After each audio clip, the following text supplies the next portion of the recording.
Salute for everybody, my name is Commander Rookie. So guys, I'm back sa sa vlog episode ko. So siguro pagkakatandaan ko, episode 15 na to. Pero it's gonna be the first season ng ating vlog. So bakit ako nag-vlog today? So I just wanna say guys, it's December 25. Merry Christmas y'all and advance Happy New Year. So anyway, back to our topic. Kiniki. So, nagyayaya siya mag movie date sa 27. So, papakilala ko sa inyo guys kung sino yung love of my life na. She's my first girlfriend, and also, fun fact about her, first girlfriend niya din ako. So, maturity naman kami dalawa. Matured naman kami sa relationship. So, lahat naman pinag-uusapan namin. And, fun fact about her, magka-same birthday sila ni Julius. And sabi ni Julius sa akin, parang daw ako na in love sa girl version ni Julius. That's fucked up. pero hindi siya gamer. Yun yung Una, hindi siya gamer. But, hindi din siya anime lover. Pero, she loves books. Like, literal. She loves books. Not gonna lie. So, yun nga guys. Ano tayo ngayon? Ta-travel tayo ng December 27. So, let's go!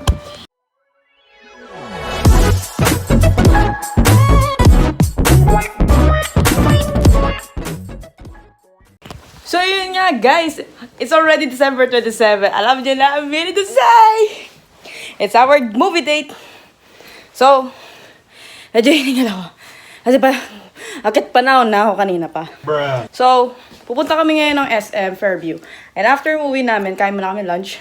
Then, bibili daw siya muna ng gift ng mama niya. Then after nun, diretso kami ng Circle.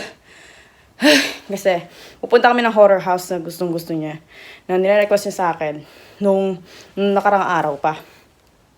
So, it's our first date na magbabanting kami ni Cherry ngayon. So, let's go! 1 hour later. Napa-director's club ang Tokmol. Tignan mo naman. Really, nigga? Very good mo. Ang very good. Yun nga eh. Ang yaman naman namin. Director's Club. 4 na tao lang po yung maluluto. So, mga 1:15 pa kami babalik din. So, gala-gala muna kami dito sa mall. Ay! Cute mo talaga, B. Ay! Hanap kami mga regalo ngayon sa mga namin, mga mothers namin, lalo na sa akin. So, yun. Wala sa budget ko yung 520. Gumastos ako 520. 350 usapan namin. Walang masyadong horror ngayon dito sa SM Fairview. Mga cinema. So, yun. Shopping lang kami. So, ito yung regalo ko sa nanay ko. Then, yung asawa ko is nawawala na naman. Tamang tingin lang muna siya.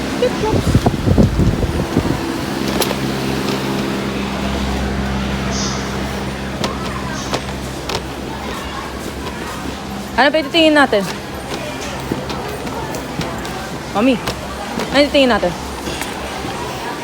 More flip-flops pa rin.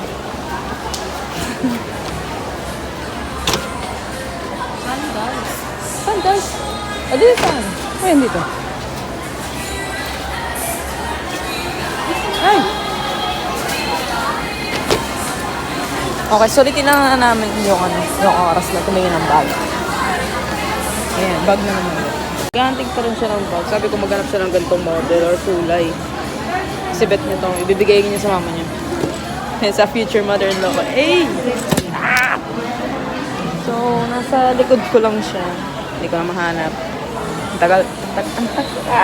Pero alauna pa naman yung movie. So, hindi naman kami nagmamadali. Okay lang po. Pero seryoso ako eh. Wow, bakit nga Director's Club? Nagsisisi ako. Kasi wala naman masyado high horrors. Horror na movies. So, yun. Ang gigigil ako. B, 4 na tao lang manonood mamaya, B. So, uwi na kami ngayon sa sinihan.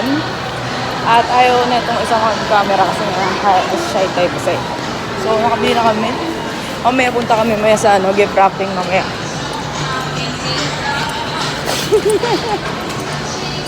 So, yun. For the Directors Club tayo ngayon. Ang yaman namin, B. So, yun. Nandito kami ngayon sa Directors Club. B, may budget kami, B. Ang masaklap doon is manonood kami ng horror movie. Pagka-check ko, it's Directors Club. And then, yung available seat is 2 lang yung manonood. So, bali 4 lang ata manonood doon. Parang sakap namin yung movie. Parang sinulo namin yung movie date namin yan, Cherry. So, ayun, update namin sa inyo guys kung ano yung experience magiging Directors Club. Dapat, ang akin, pag mag-Directors Club ako, pag maganda yung movie, lalo na pag anime, mga inaabangan ko. So, the ticket is worth of 520. So, gustos kami dalawa ng 520. Pero worth it naman, sana. Sabi daw nila, ewan ko, may mga may freebies ata. Sana ma-experience ko. So, enjoy na lang namin yung aming movie date. Even though masamang pakiramdam ng Bebe Malars ko. Kasi meron siya ngayon. First period niya yun. So, nagigigil siya ngayon. Kaya dapat hindi ko pwedeng initan niya ng ulo. So, ayun. Mag-ano na tayo muna. For the gentleman's, muna tayo dito. Date as a man of this, daddy. So, update ko na lang kayo guys. Pagpasok pa namin sa Directors Club. So, yo! Meron na yan? Oh, gabi.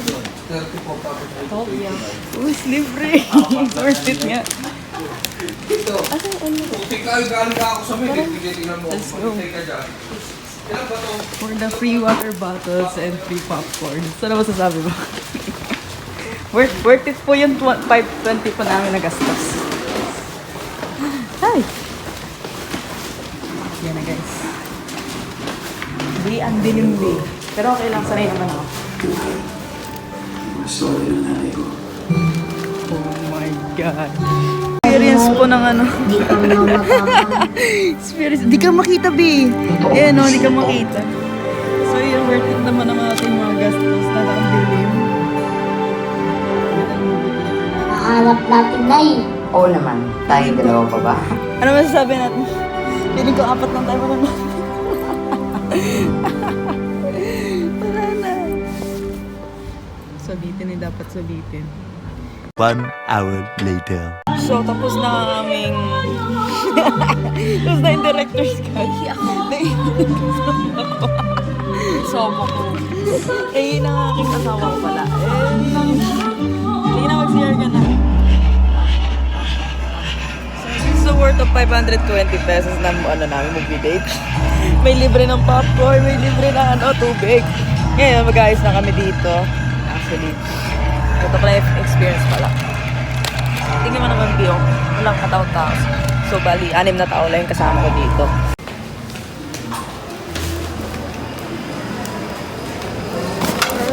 The Directors Club. So, yun. Awi lang na naman. Di mo pinalagyan ng pearl? Ayun lang, nakalimutan ko lagyan ng pearl. Tinanong ko kanina. Ay, sorry. Tinanong ko kanina. So, yun nga guys, kakarating ko lang sa bahay. Of course, na-enjoy namin ni Cherry. I know na shy type siya sa regarding sa camera. Hindi siya masyado na Pero I try my best na siya, kulitin. So anyway, wala sa budget po yung namin, Directors Club. Pero, actually, masaya siya. Na ko din. Worth it naman yung gastos nyo doon. Depende na lang kung maganda yung movie na papanoodin nyo. Ang suggest ko lang is pag mag-Directors Club kayo, dapat maganda yung movie. And super thrill. Biglaan lang talaga kasi. Yung isa kasi gusto niya na more on horror. Walang horror. Giisa lang yung horror. Actually, di ako natakot doon sa movie na yun. But I kinda like it though. Wala naman ako. Di ako natakot doon sa movie. So, ayun, kumain kami. Bumili akong beverage. Of course, nag-ano kami ni Cherry. Then, umuwi na kami, nag-bus na kami. Bumaba kami sa Matulino Street. Then, inatid ko siya dun hanggang sa bahay nila. Pero, hindi na masyado kasi baka huntingin ako ng tatay niya. So, ayun, pahinga muna. And, of course, dumating na yung mouse. Wala pa yung keyboard. Wag sana dumating hanggang 31 kasi nga luluwas kami ng 31. So, anyway, guys, yun lang naman yung nangyari sa amin ngayon sa SM Fairview. Yun lang naman, nag-movie date lang kami ni Cherry. Then, bonding. Bumili kami ng regalo sa mga, namin, mothers namin. Ako, kailangan ko din bumawi sa nanay ko kasi nakailang nakailang kasalanan na ako sa kanya. Siyempre, bigyan ko din siya ng mga pinaghirapan niya. Dapat nagbigay din ako kasi panganay din ako. Nabigyan ko siya ng gift. So, sana magustuhan niya. Nilagay ko yung regalo sa kwarto. Sana magustuhan niya. Para sa naman yun para may magamit siya sa outing. So, anyway guys, yun lang muna. And mag-e-edit na ako ngayon ng video. This is the first new chapter ng natin ngayon ng vlog number 1 by yours truly. So, ito na yung chapter 1 ng natin, na vlog. Or I think chapter 2. Oh, chapter 2. Parang, kasi wala na yung mga iba kong vlog. Dapat to is vlog number 13 or 15 kung hindi ako nagkakamali. Pero, yun nga, natanggal na format ko yung PC ko ng that time na siguro nung first year ako. Sayang lang din yung mga pinaghirapan kong inedit ko. So, yeah. Yun lang naman, guys. And, pahinga muna ako. And, peace out sa ating mga natin. Yo!